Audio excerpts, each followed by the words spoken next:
Hello. Anyway, I shouldn't tell you this, but if I go really red during this thing and start sweating like a maniac and maybe have a seizure on the ground, that's not how I usually am. I'm just really, really nervous about speaking to you guys because you are all my age, and it's really intimidating right now. But anyway, I'm going to speak today on love, And while I'm speaking, I just want you to have this in your head. Where is your love? Now, that may sound kind of like, what a stupid question. Like, it's in my heart or something. Or it's in that boy or in that girl. But where it shouldn't be there. But basically, like, how do you show your love?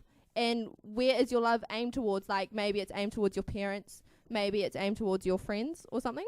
But you may have seen the Amplify team out, I think it was last week. Was it last week? Last week and the week before, we were giving out hot chocolates. And I'm sorry if the hot chocolates tasted really rank, but that was our way of showing that we love you guys. So I'm going to be reading from Corinthians 13, verse 4. And it's basically a definition about what love is, because I bet you that there's some people in here that haven't been loved in their lives, or they don't even know what love is. Maybe they're just like, love, it's an emotion. But in the Bible, it says that love is patient, love is kind, it does not envy, it does not boast, it is not proud, it is not rude, and it is not self-seeking. It is not easily angered, it keeps no records of wrongs. Love does not delight in evil, but rejoices in the truth. It always protects, always trusts, always hopes, always perseveres. Love never fails. Now, further on in verse 13, it says, now these three remain, faith, hope, and love, but the greatest of these is love. Now, love is the strongest emotion that we could ever have. Like, legit, like, you may have faith in God. Hopefully you do. You may have, like, hope that something amazing will happen. I have hope that our school will be saved by the end of the year. Like, legit, like, everyone's going to be, like, running around like, I love Jesus. But there's, like, you'll see examples of what love is or where people aim their love to. Like, there's a couple of movies that I have here. Has anyone seen that movie, Bend It Like Beckham? I like that movie.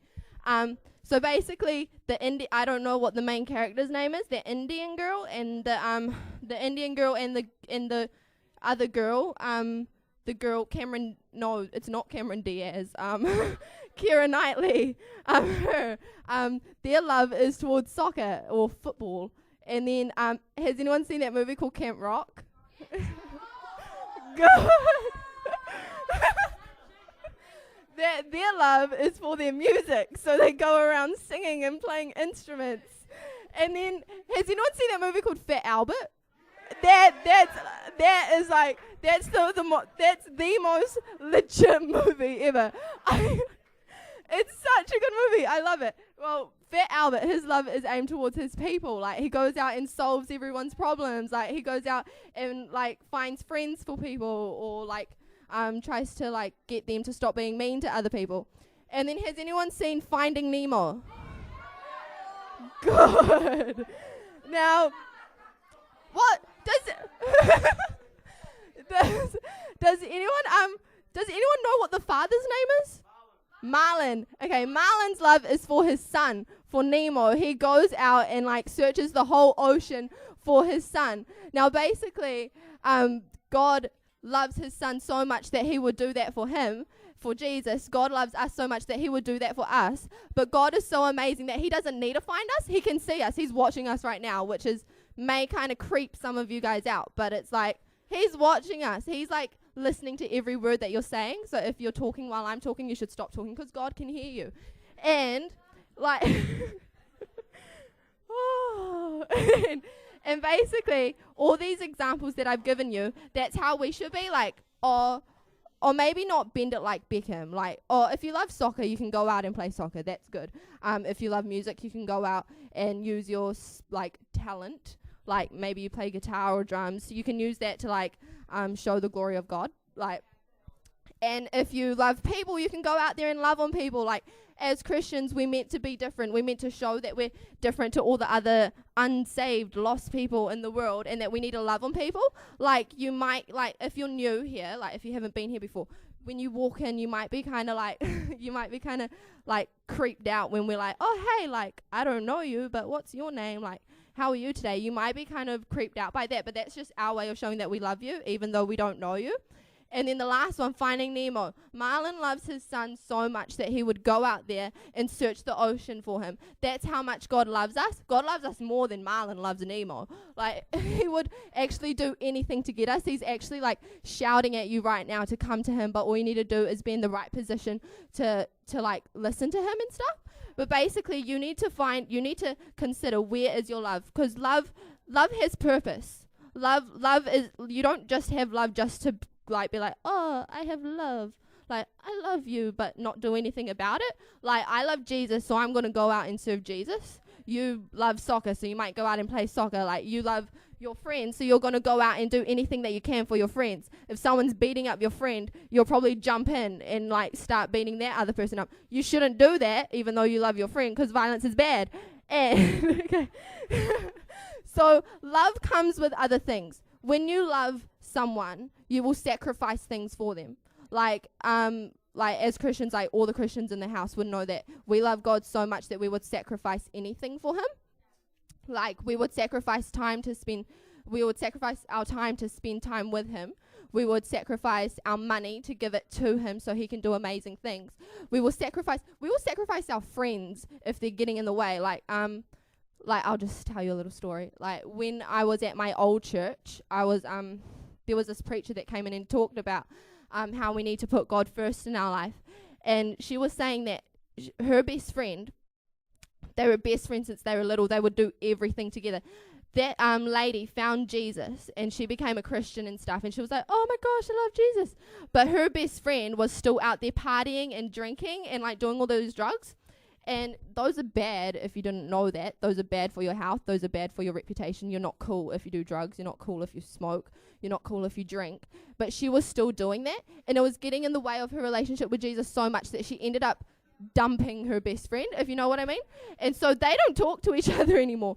But sometimes we need sometimes if we're Christians, we love our friends so much that we will want to bring them to Jesus. That's what we need to do. We can't just like leave them on their own. But if it gets to that point, then if God tells you to do that, then do that, because God told that girl that she needs to like sacrifice her friend to like strengthen her relationship with Jesus. So she did that, and now she's like out there preaching all over Australia, preaching all over New Zealand. She's got such a better life than she did when she was with her friend, because she loved her friend so much, but she had to give it up for Jesus because she loved him even more.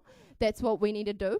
So with love comes sacrifice. And what I want you to just think about is do you love God? Maybe you don't even know who God is. Like, maybe you've just come in here today and you're kind of like, oh, I'm only in here because outside's cold. I'm only in here because I want free food afterwards. I don't even know if there's free food afterwards. So sorry if there's no free food afterwards. But basically, we need to love people so much to the fact that they come to Jesus. We need to show our love to people that they come to Jesus. We don't want to scare them away. We don't want to leave them unless God tells us to leave them, then we leave them.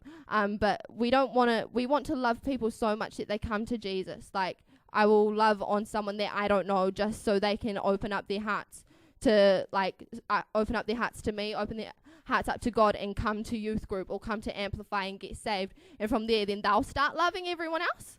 Like, you might not know how to show love. Maybe, like, you love your friends and stuff, and you're kind of like, oh, I love you, but then, like, you go out there and backstab. Like, backstabbing isn't good. Gossiping isn't good. That's not showing love. You need to show your love in ways that, like it says in the Bible, love is patient, love is kind. It does not envy. If you envy someone, you don't love them. You need to get rid of all the envy in your life. You need to get rid of all that negativity in your life to show that you love all the things that you love. Like, I can't show that I love someone if I'm out there backstabbing them, if I'm out there, like, beating them up with my words. Does that make sense? Yeah. Like, I can't, like, love them if I'm like, oh, hey, you're my best friend, hug them, and then go home to my dad and be like, oh my gosh, I hate her so much. Like, she's ruining my life. Like, actually, but I wouldn't do that because I love all my friends. They're amazing. But like, we need to